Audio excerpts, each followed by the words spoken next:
Selamat pagi, Jemaat GKI Cikarang, baik yang berada di Cikarang dan sekitarnya, maupun yang di pos Jemaat Citra Indah City Jonggol, dan juga Persekutuan Jemaat di Karawang.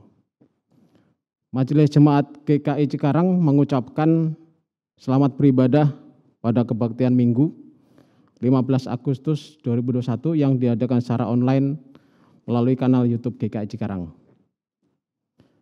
Kebaktian hari ini dilayani oleh Pendeta Febrita Melati.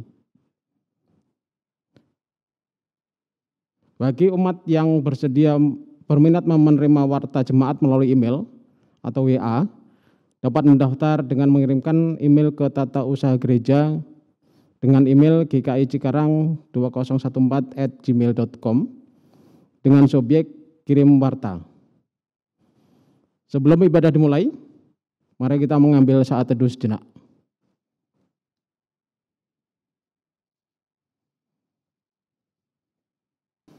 Berbahagialah orang yang memerhatikan orang yang lemah. Tuhan akan meluputkan dia pada waktu celaka. Tuhan akan melindungi dia dan memelihara nyawanya sehingga ia disebut berbahagia di bumi. Engkau takkan membiarkan dia dipermainkan musuhnya. Tuhan membantu dia di ranjangnya waktu sakit. Di tempat tidurnya kau dipulihkannya sama sekali dari sakit. Aku hendak memuji Tuhan pada segala waktu. Puji-pujian kepadanya tetap di dalam mulutku. Karena Tuhan jiwaku bermegah. Biarlah orang-orang yang rendah hati mendengarnya dan bersuka cita. Muliakanlah Tuhan bersama-sama dengan aku. Marilah kita bersama-sama memasyurkan namanya.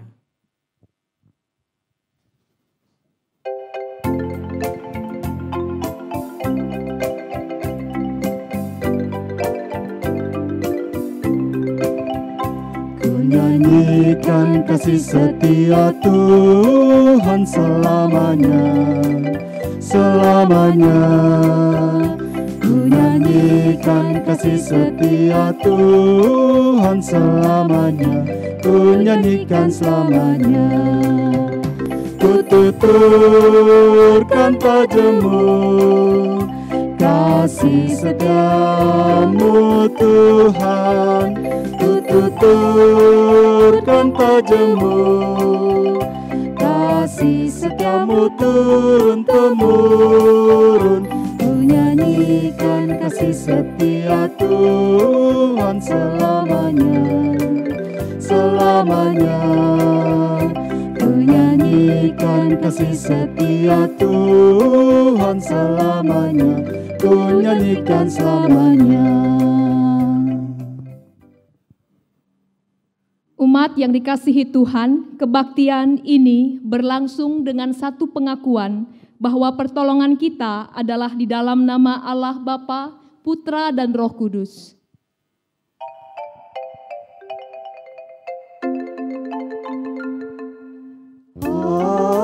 Amin, amin, amin, amin, amin, amin.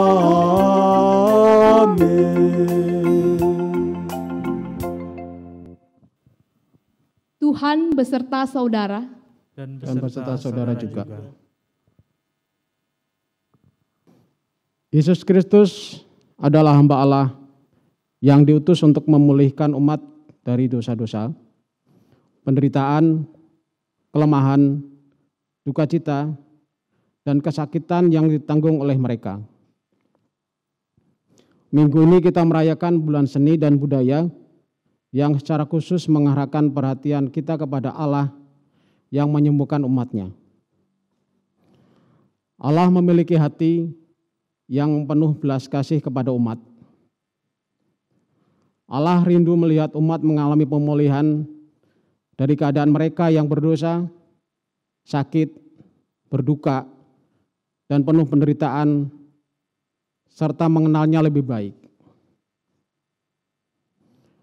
Melalui tema Allah yang menyembuhkan umatnya, Kita diajak untuk memahami Kristus yang diutus Allah, untuk menguatkan mereka yang lemah, mengampuni mereka yang berdosa, memberi kelegaan kepada mereka yang dalam kesesakan, menghibur yang berduka, dan menyembuhkan mereka yang sakit.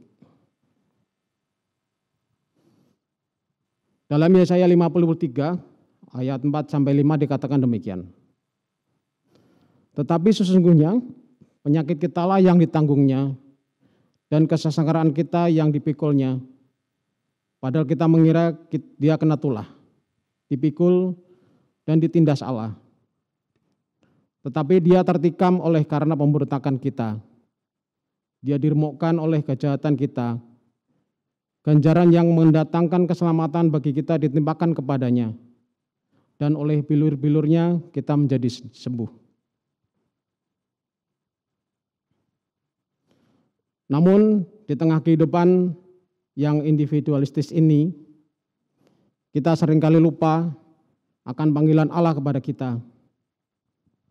Kita kurang menunjukkan kepedulian kepada mereka yang membutuhkan. Kita kurang memperhatikan orang yang sakit dan kurang peka membantu orang yang lemah. Kini mari kita datang kepada Allah, memohon ampun atas segala kesalahan dan dosa-dosa kita. Mari kita berdoa. Ya Allah Bapa yang Maha Kuasa, Engkau tidak menciptakan kami seorang diri. Engkau menjadikan kami tinggal dalam persekutuan.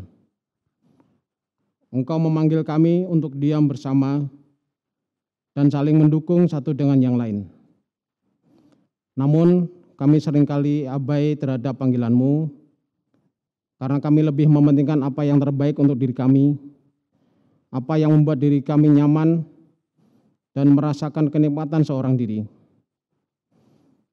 Ampunilah kami ya Tuhan, yang mengingkari firman-Mu untuk hidup dalam kebersamaan. Ampuni kami yang kurang menghayati pengorbanan Kristus sebagai bentuk kasih kepada sesama. Ampuni kami yang kurang meneladani hidup Kristus dalam keseharian. Dalam nama Yesus, Allah yang penuh belas kasih kepada kami berdoa. Amin.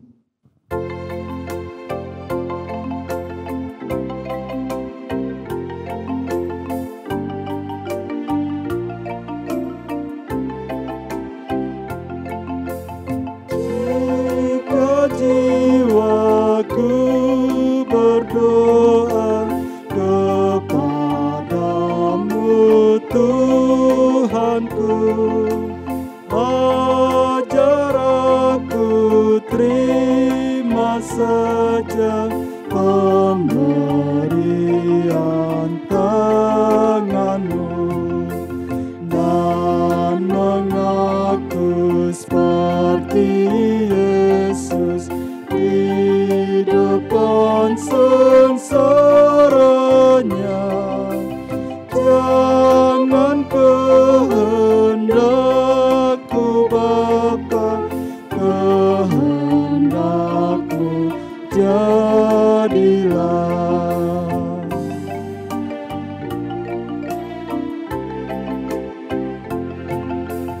Aku cari penghiburan hanya dalam kasih-Mu, dalam susah di Kau saja perlindungan hidupku.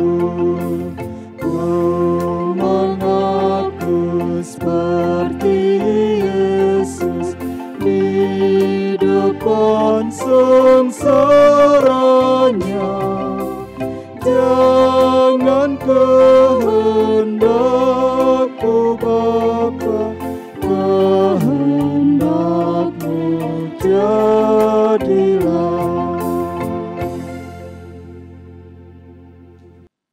Bagi kita sekalian yang sudah mengaku dosanya di hadapan Tuhan, maka dengarkanlah berita anugerah yang ditulis dalam Yohanes 3 ayat 16 demikian. Karena begitu besar kasih Allah akan dunia ini, sehingga ia telah mengaruniakan anaknya yang tunggal, supaya setiap orang yang percaya kepadanya tidak binasa, melainkan beroleh hidup yang kekal. Demikian berita anugerah dari Tuhan. Syukur kepada Allah. Salam damai.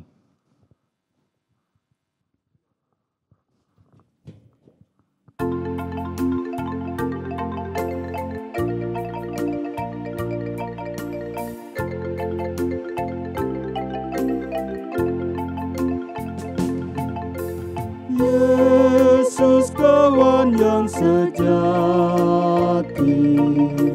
bagi kita yang lemah, tiap hal boleh dibawa dalam doa padanya. Oh, betapa kita susah dan percuma berlelah bila kurang pasrah diri dalam doa padanya.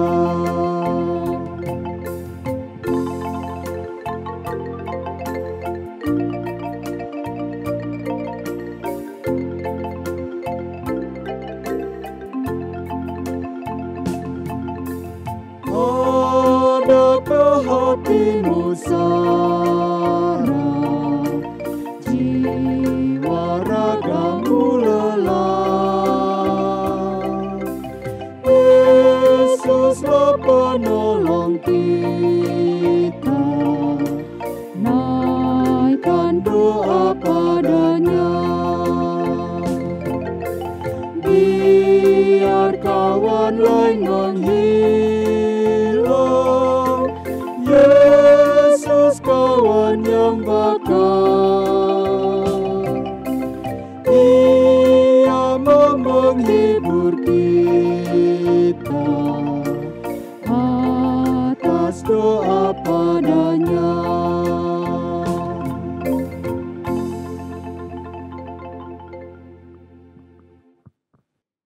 Umat yang dikasihi Tuhan, mari bersama-sama kita merendahkan hati kita mempersiapkan diri untuk mendengarkan firman Tuhan.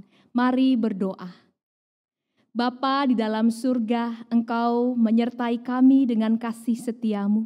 Engkau melindungi kami dan memelihara kami ya Tuhan sampai hari ini.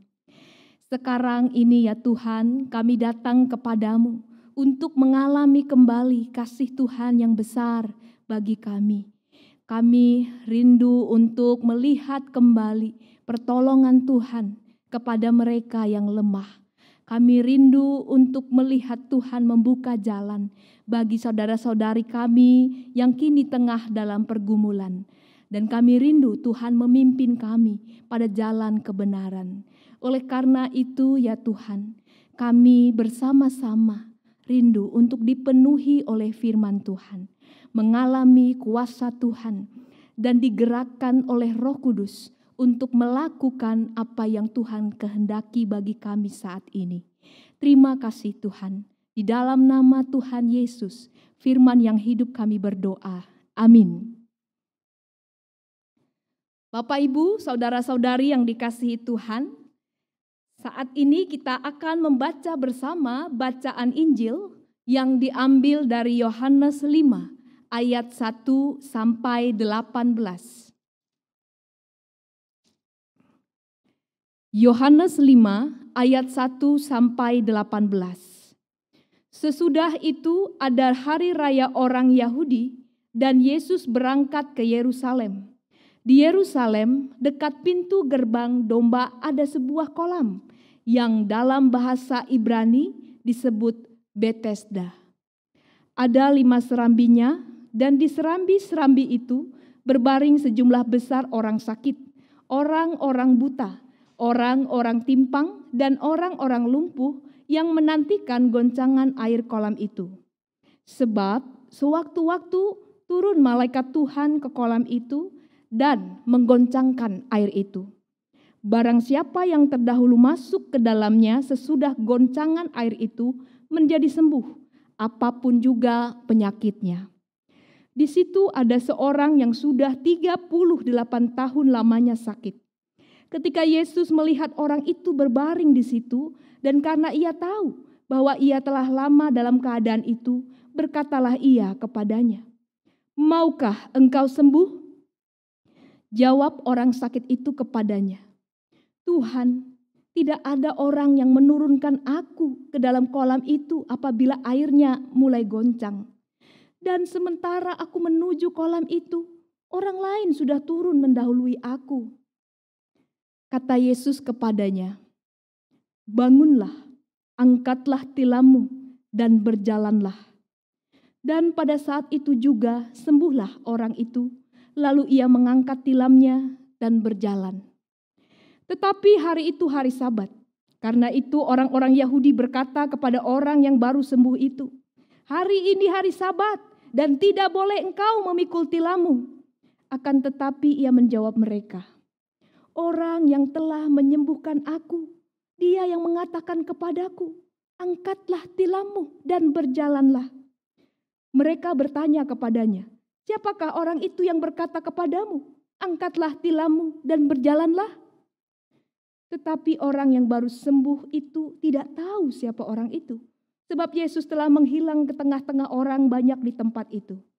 Kemudian Yesus bertemu dengan dia dalam bait Allah, lalu berkata kepadanya, "Engkau telah sembuh, jangan berbuat dosa lagi, supaya padamu jangan terjadi yang lebih buruk." Orang itu keluar lalu menceritakan kepada orang-orang Yahudi bahwa Yesuslah yang telah menyembuhkan dia. Dan karena itu orang-orang Yahudi berusaha menganiaya Yesus karena ia melakukan hal-hal itu pada hari Sabat. Tetapi ia berkata kepada mereka, "Bapakku bekerja sampai sekarang, maka aku pun bekerja juga." Sebab itu orang-orang Yahudi lebih berusaha lagi untuk membunuhnya, bukan saja karena ia meniadakan hari Sabat, tetapi juga karena ia mengatakan bahwa Allah adalah Bapanya sendiri. Dan dengan demikian menyamakan dirinya dengan Allah. Demikianlah Injil Tuhan Yesus Kristus. Yang berbahagia adalah mereka yang bukan saja mendengarkan firman Allah, tetapi juga memeliharanya dalam hidup sehari-hari.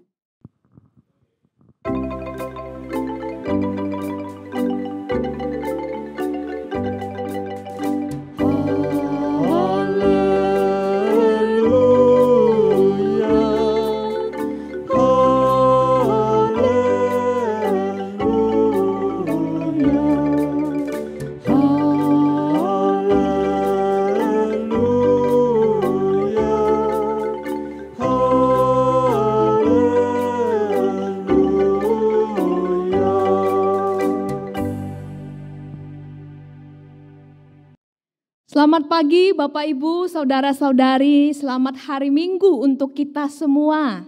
Semoga kita dalam keadaan sehat, kita tetap ceria. Bapak Ibu, Saudara-saudari, ngomong-ngomong sudah divaksin belum? Semoga sudah ya, bagi yang belum harus segera divaksin. Kita mendukung program pemerintah supaya seluruh bangsa Indonesia, Bapak Ibu semua yang menyaksikan ibadah pada hari ini bisa divaksin semuanya. Supaya kita juga memiliki imun tubuh yang baik dan tetap sehat. Bapak Ibu saudara-saudari, hari-hari ini kesehatan itu lebih mahal daripada uang. Kesehatan lebih mahal sekarang daripada harta benda. Jadi mari baik-baik kita menjaga kesehatan kita. Bapak Ibu saudara-saudari yang dikasihi Tuhan, saya pernah mendengar suatu kesaksian dari seorang ibu, ya dia bukan orang Cikarang, bukan ya, tetapi dia adalah orang di Salatiga yang saya temui di tempat praktek saya dulu. Ada seorang ibu yang mempersilahkan saudara-saudari anggota gereja untuk bersekutu di tempatnya, ya secara tetap. Jadi ibu ini senang sekali dan sukacita sekali kalau rumahnya dipakai untuk tempat bersekutu. Nah Bapak Ibu Saudara-saudari, saya pernah bertanya ya, sejak kapan rumahnya dipakai sebagai tempat bersekutu. Sang ibu ini menjawab, dulu dia pernah sakit berat. Ya, dia sudah berobat kemana-mana. Ya, bahkan orang-orang di rumah sakit angkat tangan, tidak dapat menyembuhkan ibu ini. Tapi yang dia lakukan adalah dia berdoa kepada Tuhan. Tentu didukung oleh teman-teman yang lain, juga pendeta berdoa untuk dia. Dia mempertaruhkan hidup dan matinya kepada Tuhan. Dia berserah kepada Tuhan. Kalau dia masih hidup, berarti ada maksud Tuhan untuk hidupnya. Nah, Bapak Ibu Saudari yang dikasihi Tuhan, pada akhirnya si ibu sembuh. Ya, memang ibu ini ibu yang suka berbisnis seperti itu ya. Dia senang dengan kegiatan ya, dia juga bekerja keras, orang yang bekerja keras. Tapi dia lupa satu hal, untuk bersekutu dengan Tuhan. Jadi setelah dia sembuh, dia bertekad, Tuhan silakan pakai rumahku. Ya. Jadi siapa yang mau bersekutu di gereja itu, di rumahnya boleh datang, Bapak Ibu. Sejak itu rumahnya dipakai untuk tempat persekutuan. Nah, seperti inilah cara si ibu bersyukur kepada Tuhan. Bapak Ibu Saudara yang dikasihi Tuhan, saya percaya bahwa setiap kita pasti pernah mengalami sakit. Kalau sakit kita biasanya ya istirahat ya, tidak melakukan kegiatan ataupun kerja, atau kita lebih memilih kalau kita merasa demam gitu atau pusing, ini bisa disembuhkan dengan minum obat misalnya. Atau kalau tidak sembuh juga kita akhirnya pergi ke rumah sakit ya. 3 hari sakit tidak sembuh, nah kita khawatir ya, jangan-jangan ada sesuatu. Lebih baik ke rumah sakit. Tetapi bila sakitnya tidak dapat lekas sembuh, maka kita harus dirawat di rumah sakit supaya sembuh. Kesembuhan adalah sesuatu yang didambakan oleh orang sakit, Bapak Ibu. Apalagi kalau dia mengalami sakit yang sudah lama atau menahun misalnya. Kerinduan untuk sembuh itu demikian kuat. Bapak Ibu, saudara-saudari yang dikasihi Tuhan, kisah dalam Injil Yohanes yang kita baca ini, tujuannya adalah apa? Tujuannya adalah supaya orang percaya bahwa Yesus adalah anak Allah. Supaya orang percaya bahwa Yesus itu adalah Mesias. Jadi keajaiban, penyembuhan, mujizat yang dilakukan Yesus dalam Injil Yohanes ini bertujuan supaya orang percaya bahwa Yesus adalah Mesias. Itu tertulis dalam Yohanes 20 ayat 31. Pada waktu itu Bapak Ibu di Yerusalem ada kolam Bethesda. Nah, kolam ini dikelilingi oleh 5 serambi. Ya, serambi anggap saja seperti shelter, begitu ya Bapak Ibu. Kalau mau masuk ke kolam ini tentu ada pintu-pintu dan di samping pintu itu ada seperti serambi. Bisa juga disebut bilik ya, di mana orang-orang sakit ada di sana. Dan Alkitab menyebutkan bahwa banyak sekali orang sakit, sejumlah besar. Ada yang timpang, yang lumpuh, yang buta. Ya. Mereka menantikan goncangan air. Dan Alkitab juga mengatakan bahwa yang menggoncangkan air itu adalah malaikat. Wah, peran malaikat terlihat di Injil ini. Dalam beberapa tafsiran diceritakan bahwa malaikat menggoncangkan air di kolam itu setiap hari. Jadi bisa kita bayangkan Bapak Ibu ya, dalam 1 hari setelah goncangan air di kolam itu, mereka yang sakit di sekitar kolam Bethesda berusaha ya masuk ke kolam itu. Kita bisa bayangkan kalau orang buta dia bisa mendengar ya, dia bisa lari langsung nyemplung ke kolam itu. Orang tuli dia bisa melihat, dia bisa lari langsung ya menceburkan diri ke kolam itu. Tapi bagaimana dengan orang lumpuh, Bapak Ibu? Menggerakkan tubuhnya saja sulit. Apa yang bisa ia lakukan supaya sampai ke kolam itu dan sembuh? Bisa Bapak Ibu bayangkan betapa orang lumpuh yang diceritakan dalam Alkitab ini 38 tahun lamanya. Ya, kita bisa melihat Kalau kita jadikan berapa hari atau berapa tahun seperti itu ya, mungkin ada puluhan ribu tahun, puluhan ribu hari dia berusaha untuk sampai ke kolam itu. Tetapi dia hanya bisa putus asa. Dan Alkitab tidak menceritakan ada keluarga yang mau menolong dia. Atau ada teman atau saudara yang mau menolong dia sampai ke kolam itu. Alkitab tidak menceritakan itu, Bapak Ibu Saudari. Jadi orang lumpuh ini benar-benar seorang diri. Dan Yesus melihat keputusasaan yang dialami oleh orang lumpuh ini. Tuhan Yesus melihat penderitaan yang dialaminya selama 38 tahun.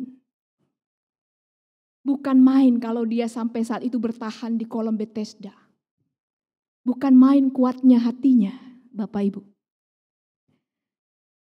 Yesus pada akhirnya menyembuhkan orang lumpuh itu. Tetapi tidak dengan membawa orang lumpuh itu ke kolam, tidak. Ya, Bapak Ibu. Saya mau tanya nih, kalau seandainya Bapak Ibu, saudara-saudari semua ada di sekitar kolam Bethesda itu. Ya, dan di situ ada Yesus. Bapak Ibu pilih mana? Ya. Jadi malaikat baru menggoncangkan air. Bapak Ibu pilih mana? Menceburkan diri ke kolam atau datang kepada Yesus? Ayo, pilih yang mana? Ada yang menceburkan ke kolam? Sembuh? Ya, pasti sembuh. Yang datang kepada Yesus ada, pasti ada di antara kita yang datang kepada Yesus. Sembuh. Nah, saya mau memberitahukan Bapak Ibu bahwa kolam itu adalah media yang dipakai Allah menyembuhkan orang. Tapi sumber kesembuhan itu adalah Yesus. Jadi Yesus tidak perlu mengangkat orang lumpuh ini ke kolam, tidak perlu. Dia cukup memerintahkan, bangunlah. Angkatlah tilammu dan berjalanlah. Karena Yesuslah yang mempunyai kuasa itu. Dia yang menyembuhkan. Jadi tidak perlu orang itu masuk ke kolam. Yesus cukup memerintahkan kepada orang sakit itu. Dan yang dilakukan oleh orang sakit itu adalah dia percaya perkataan Yesus. Dia taat dan kemudian ada tindakan. Dia bangun, mengangkat tilam dan berjalan. Bapak Ibu Saudara-saudari yang dikasihi Tuhan, kita dapat melihat ya kalau orang-orang sekarang melihat peristiwa ini langsung di depan mata, mereka akan mengatakan ini mujizat. Luar biasa. Karena kalau kita perhatikan siapa-siapa saja yang disembuhkan oleh Yesus adalah mereka yang mempunyai sakit atau menderita sakit. Yang tidak dapat disembuhkan oleh tabib manapun. Yang tidak dapat disembuhkan oleh dokter manapun kalau sekarang ya. Siapa saja mereka. Ya, ada orang buta yang dicelikkan matanya. Ada perempuan yang 12 tahun mengalami pendarahan. Ada orang lumpuh. Berbagai penyakit di mana manusia angkat tangan. Tetapi itu yang dilakukan Yesus. Yesus menyembuhkan secara langsung orang lumpuh tadi. Nah Bapak Ibu Saudari yang dikasihi Tuhan, ketika saya remaja, saya pernah mengikuti KKR ya, bersama dengan teman-teman remaja saya dulu. Ya ini untuk memenuhi undangan ya, dalam rangka persahabatan antar gereja seperti itu. Nah KKR ini terjadi di lapangan, Bapak Ibu ya, lapangan besar, sore menjelang malam seperti itu. Jadi setelah puji-pujian, saya melihat seorang pendeta, ya, terus ada seorang dewasa yang membawa entah ibunya, ya, entah orang tuanya, saya tidak tahu, membawa orang tua itu di kursi roda, ya tidak bisa berjalan. Lalu pendeta ini memerintahkan, ya, agar si orang tua itu segera berjalan, ya, dalam nama Yesus berjalanlah seperti itu. Dan saya melihat dengan mata saya sendiri. Orang tua ini mulai bangkit ya, meskipun tidak langsung bangkit, mulai berusaha untuk bangkit. Dan kemudian mulai menggerakkan kakinya ya Bapak Ibu. Mulai menggerakkan kakinya lalu kemudian dia berjalan. Tapi tidak langsung dapat melangkah dengan baik begitu ya. Pelan-pelan berjalannya. Lama-lama dia bisa mulai berjalan lebih lama lagi begitu, seperti itu. Nah, tidak hanya dia memang, sang pendeta ini juga menyembuhkan orang yang sudah lama sakit berat seperti itu ya. Bapak Ibu Saudara yang dikasihi Tuhan, Tuhan masih menyembuhkan ya dengan mujizat sampai saat ini. Masih. Ketika seorang yang memimpin KKR itu menyebut dalam nama Yesus. Bapak Ibu perhatikan, kita yang beriman, ketika kita berdoa dalam nama Yesus, itu bukanlah mantra. Ya, itu bukan mantra. Sekali lagi, dalam nama Yesus bukanlah mantra. Tetapi kita beriman pada Yesus yang melakukan kuasa penyembuhan. Kita orang percaya. Yang menyembuhkan si sakit bukanlah pendeta itu. Nah, ini perlu ditegaskan. Yang menyembuhkan si sakit bukan pendeta itu, tetapi Tuhan kita. Mungkin ya, saya tidak dapat dipungkiri kita juga bahwa orang-orang Kristen ada yang diberikan karunia menyembuhkan orang. Ada juga orang yang belajar dari Alkitab bagaimana Yesus menyembuhkan orang, kemudian dia mempraktekkannya dengan iman dan terjadi kesembuhan. Ada juga orang Kristen yang berdoa ya dengan tekun supaya saudara-saudarinya, keluarganya sembuh, dan memang sembuh. Tetapi yang perlu saya tegaskan di sini bahwa yang menyembuhkan orang sakit itu bukanlah orang yang berdoa itu, bukanlah orang yang memiliki karunia itu, bukanlah orang yang belajar untuk menyembuhkan orang sakit seperti Yesus menyembuhkan orang sakit. Bukan. Tetapi Yesus, Tuhan kita yang menyembuhkan. Dia hanya memakai orang-orang tertentu untuk menjadikan mereka sebagai saluran dari kuasa Tuhan. Nah, Bapak Ibu Saudara yang dikasihi Tuhan, saya juga pernah membaca salah satu slogan di rumah sakit swasta di sekitar Lipo Cikarang ini. Jadi ketika masuk begitu ya Bapak Ibu, kita ke pintu masuk, ada resepsionis, saya baca slogan seperti ini. Kami mengobati, tetapi Tuhan menyembuhkan. Wah, saya senang sekali membaca slogan itu ya, terpampang besar-besar. Kami mengobati, tetapi Tuhan menyembuhkan. Jadi dokter atau suster adalah orang yang mengobati kita. Dan kesembuhan itu berasal dari Tuhan. Nah, harapan kita untuk sembuh yang pertama dan utama adalah kepada Yesus. Bukan kepada orang yang memiliki karunia tertentu. Bukan kepada orang-orang yang memiliki pengetahuan untuk menyembuhkan orang-orang sakit. Bukan. Tetapi harapan kita yang utama adalah kepada Yesus. Bukan kepada obat-obat tertentu. Rumah sakit, orang-orang yang diberikan karunia, penyembuhan, pengetahuan, obat, perawatan yang luar biasa baik. Itu adalah alat Tuhan. Itu adalah media yang dipakai Tuhan untuk menyembuhkan. Bapak Ibu Saudara-saudari, alangkah senangnya kalau dari sakit yang bertahun-tahun bahkan berpuluh-puluh tahun kita sembuh. Luar biasa senang sekali. Itulah yang dialami oleh orang lumpuh yang 38 tahun ini. Nah, kalau kita sembuh dari sakit, kita pasti senang. Benar ya Bapak Ibu ya? Sekarang sudah tidak terpapar COVID lagi. Aduh, luar biasa. Sudah melewati isolasi mandiri. Senang seperti itu. Atau dari sakit-sakit yang menurut orang itu lama sembuhnya. Tapi kok kita bisa cepat sembuh? Wah, kita senang. Setelah itu banyak hal yang bisa kita lakukan. Benar ya Bapak Ibu ya? Gerak kita tidak terbatas lagi. Lalu apa yang kita lakukan setelah sembuh dari sakit? Pesan Yesus untuk orang yang disembuhkan tadi. Untuk orang yang baru saja sembuh.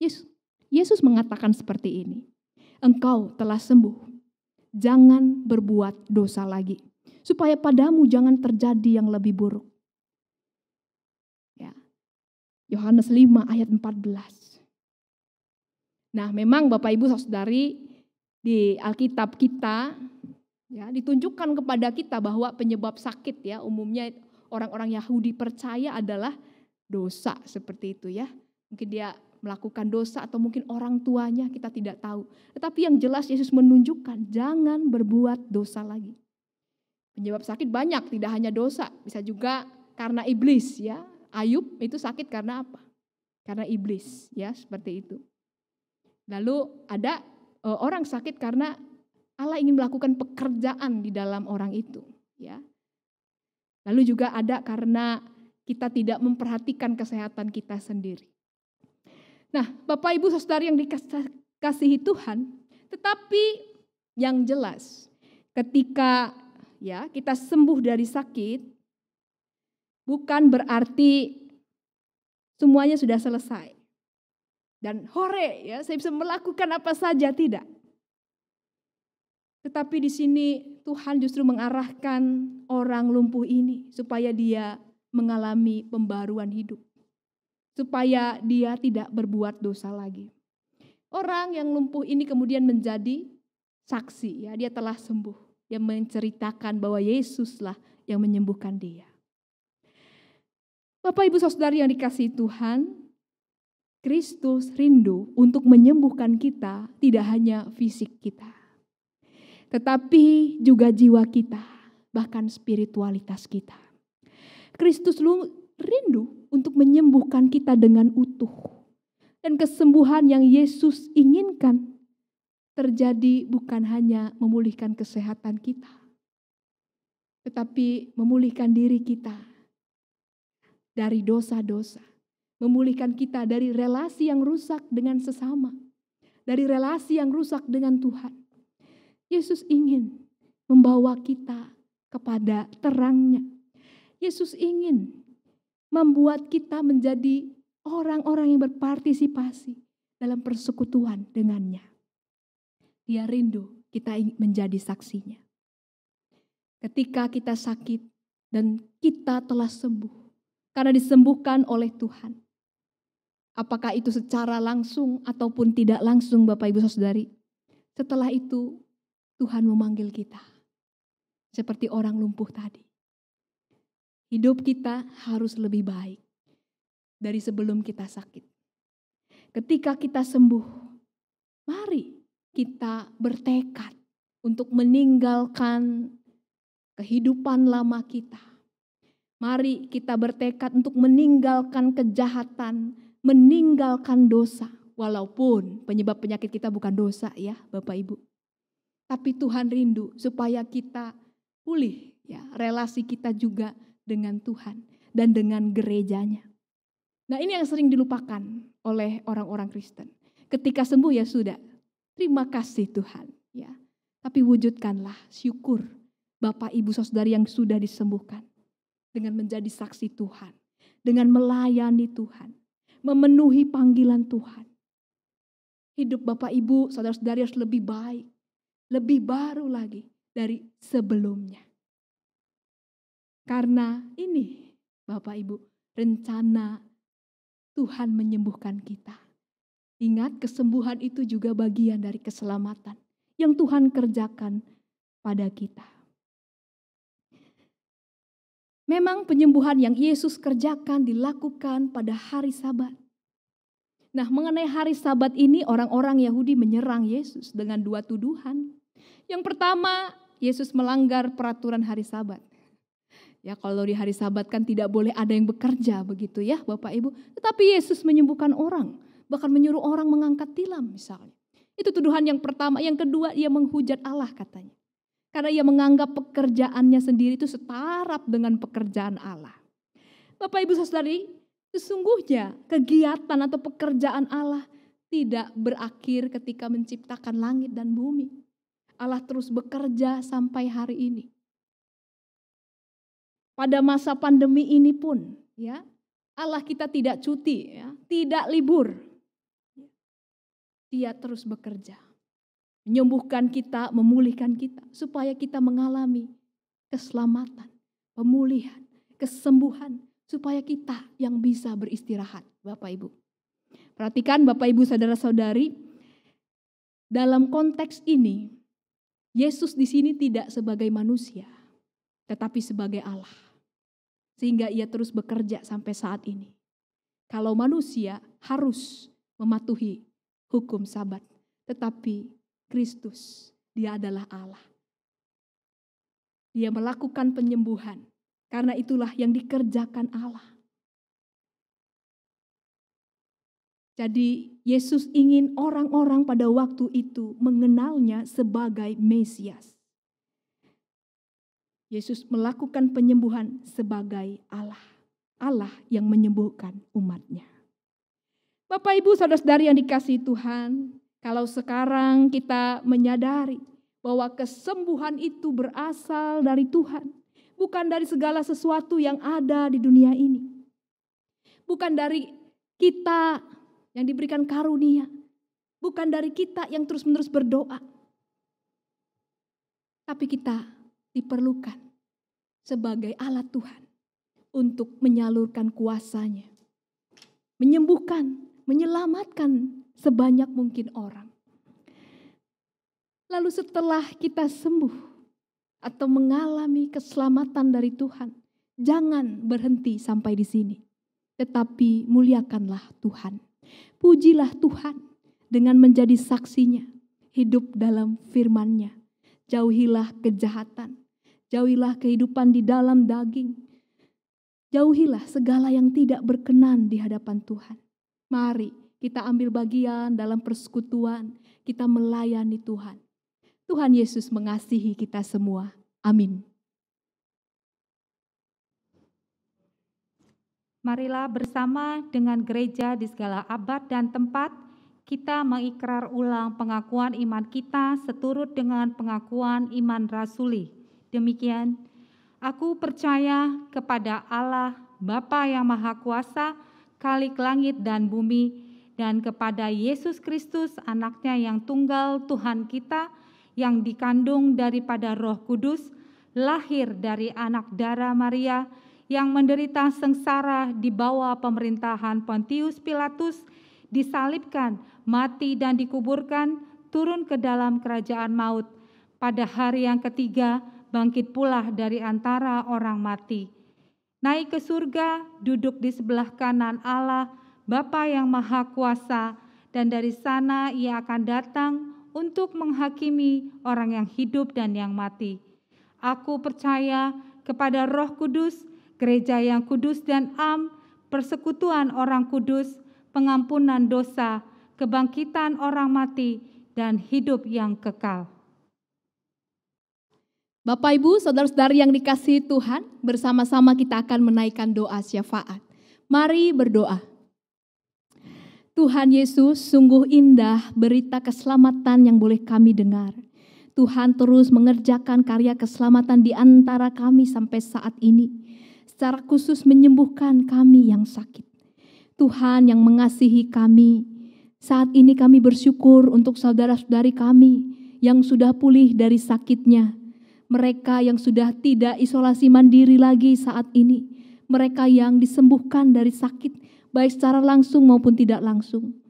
Tuhan, kami ingin menyatakan syukur kami dengan memberikan diri kami, Tuhan, untuk menjadi saksi Tuhan, memuliakan Tuhan dalam hidup kami. Engkau yang mendengar tekad kami ini, Tuhan, pakailah kami untuk menceritakan tentang karya-Mu yang luar biasa dalam hidup kami. Tuhan yang Maha Kasih, kami juga terus bertekun mendukung saudara-saudari kami yang saat ini sedang sakit. Kami berdoa untuk Bapak Muara Siregar, Ibu Magdalena, Felicia Krinsi, Joanna, Bapak Susadi, Ibu Dia. Kami juga berdoa untuk mereka yang dalam pemulihan, Opa Okto, Ibu Oni, Bapak Yudhistira, Bapak Herodion, Ibu Wardah, Bapak Eko Budi, Bapak Herdi, Ibu Nur Hayati, Maleaki, Bapak Kristanto, Bapak Fikyanto, Ibu Eli Sinulingga, Bapak Robert Tambunan, Bapak Penny Entiman, Minar Kristin, dan Alicia Putri.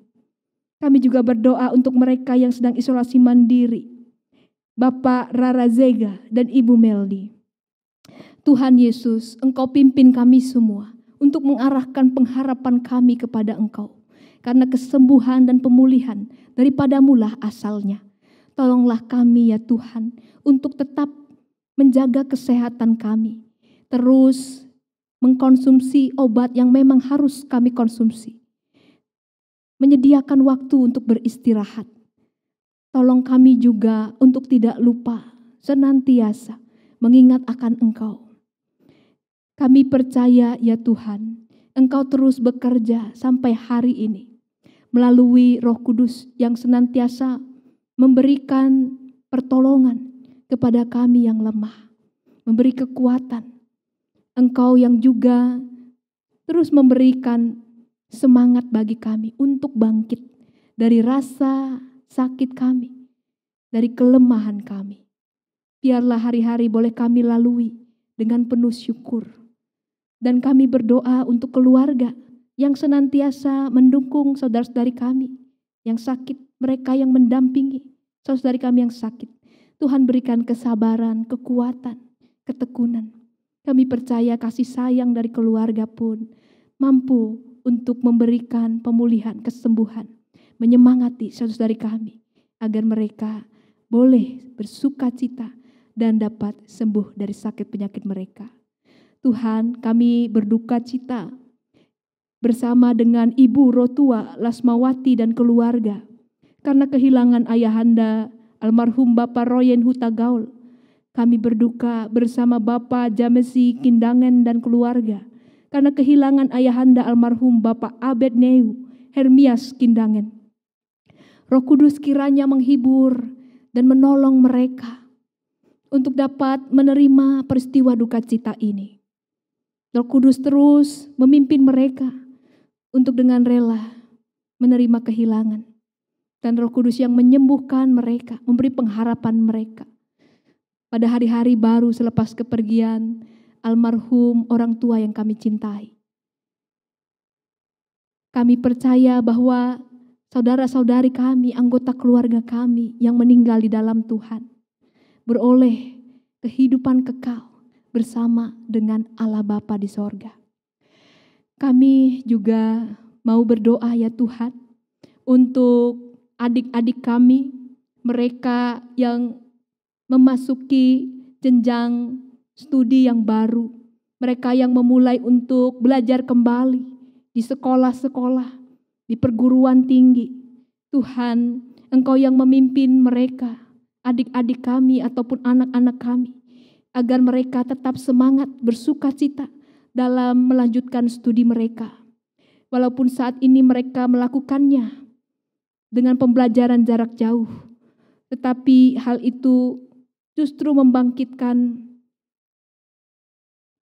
kerinduan mereka untuk memberikan yang terbaik di dalam cara belajar mereka.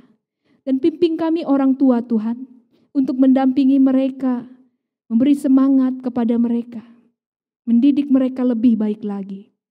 Dan tolong kami sebagai orang tua menciptakan suasana yang baik di rumah dan tetap menjadi teladan bagi anak-anak kami. Tuhan yang Maha Kasih, kami juga berdoa untuk pemerintah yang sampai saat ini terus mengharapkan agar bangsa Indonesia boleh menjadi bangsa yang tangguh dengan melakukan program pemerintahan yang bertujuan untuk keadilan dan kesejahteraan bagi bangsa Indonesia. Biarlah kami sebagai warga negara Indonesia terus mendukung program pemerintah kami ya Tuhan. Tolong kami untuk berpartisipasi dan juga berinisiatif untuk memberikan diri kami disembuhkan, untuk memberikan diri kami mengikuti program vaksinasi dari pemerintah. Kami percaya Tuhan Engkau terus memelihara negeri ini, negeri Indonesia yang kami cintai ini. Biarlah kami sebagai warga negara terus menyatukan hati, mendukung pemerintah kami. Dan Engkau yang terus memberkati pemerintah kami dengan hikmat kejujuran dan hati yang memihak kepada rakyat.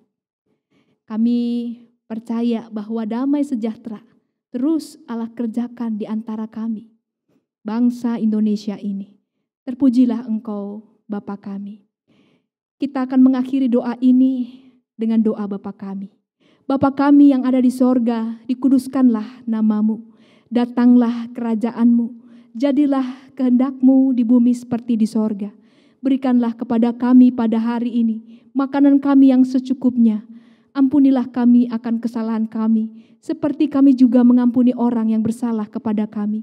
Dan janganlah membawa kami ke dalam pencobaan, tetapi lepaskanlah kami daripada yang jahat.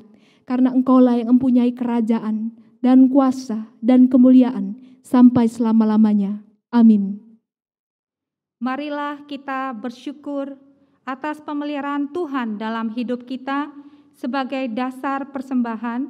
Marilah kita memuliakan Tuhan dengan menyisihkan sebahagian berkat Tuhan. Amsal 3 ayat 10-11 mengatakan demikian, muliakanlah Tuhan dengan hartamu dan dengan hasil pertama dari segala penghasilanmu, maka lumbung-lumbungmu akan diisi penuh sampai berlimpah-limpah. Dan bejana pemerahanmu akan meluap dengan air buah anggurnya. Saudara-saudara dapat menyerahkan persembahan dengan mentransfer melalui QR Code yang ada di layar monitor, atau dapat juga dengan memasukkan ke dalam amplop dan menyerahkannya ke gereja seperti sedia kala.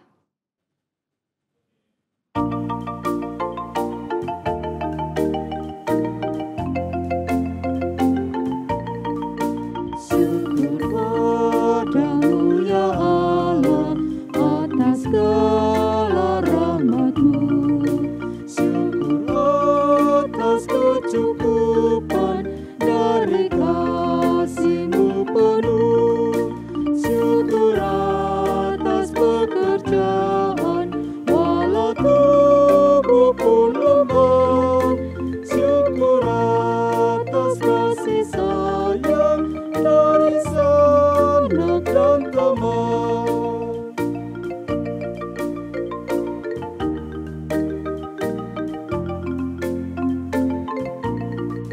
Syukur atas bunga mawar harum indah tak tepi. Syukur atas awan hitam dan mentari berseri. Syukur atas suka duka yang Kau beri tiap saat, dan firman-Mu lah pelita agar kami tak sesat.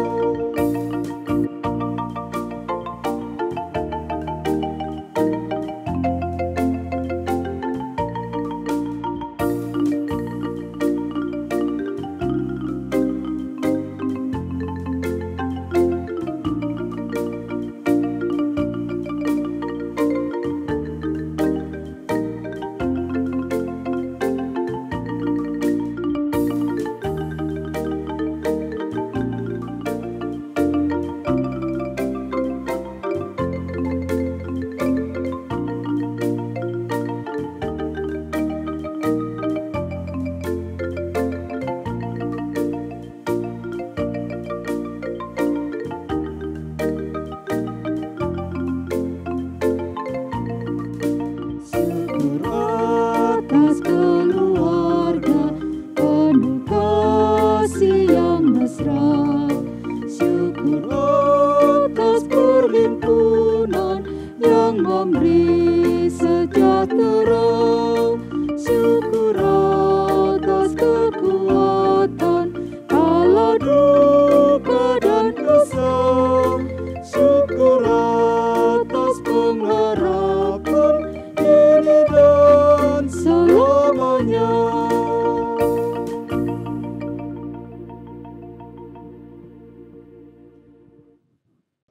Mari kita berdoa. Ya Bapa, Engkau Allah yang penuh rahmat terhadap segala ciptaan-Mu. Engkau menjadikan langit dan bumi. Engkau menciptakan siang dan malam. Engkau menghembuskan nafas hidup kepada manusia. Kami bersyukur atas karya-Mu ya Tuhan di atas dunia ini. Mampukan kami untuk mewujudkan, nyatakan syukur kami dengan saling mengasihi dan peduli kepada alam ciptaan-Mu, kepada sesama dalam keluarga, masyarakat, dan dalam persekutuan umat Tuhan di GKI Cikarang. Berkatilah persembahan kami dan pakailah untuk membangun umat-Mu yang saling memberkati. Di dalam nama Tuhan Yesus, sumber segala berkat, kami berdoa. Amin.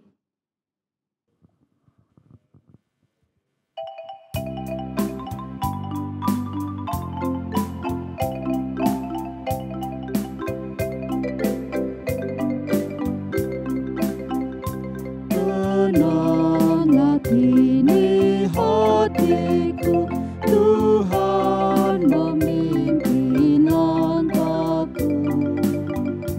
Di tiap saat dan terjun, tetap ku rasa tangannya. Tuhanlah yang membimbingku, tanganku dipegang teguh. Hatiku berserah penuh, tanganku dipegang teguh.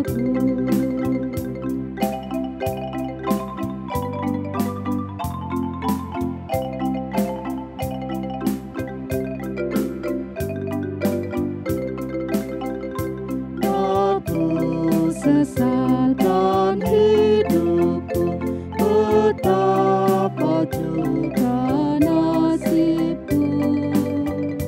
Sebab Engkau tetap dekat, tanganmu ku pegang erat. Tuhanlah yang membimbingku, tanganku dipegang teguh. Hatiku berserah penuh, tanganku dipegang teguh.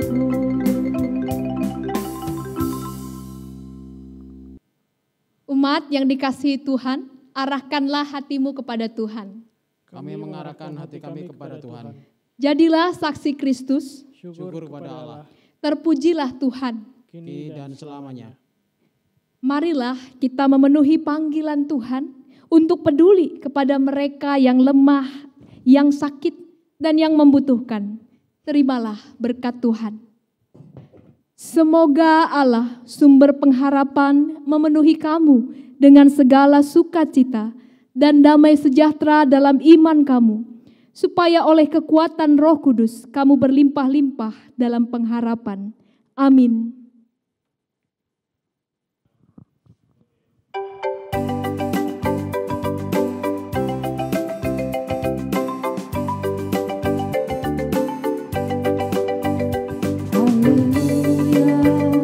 Haleluya, haleluya, amin. Di setiap kata dan karyaku, haleluya, amin. Haleluya, haleluya, haleluya, amin. Di setiap kata dan karyaku, haleluya, amin.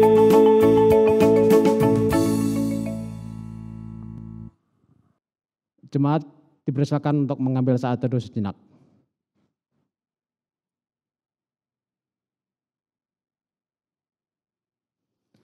Ibadah selesai, majelis jemaat mengucapkan selamat hari Minggu, Tuhan Yesus memberkati.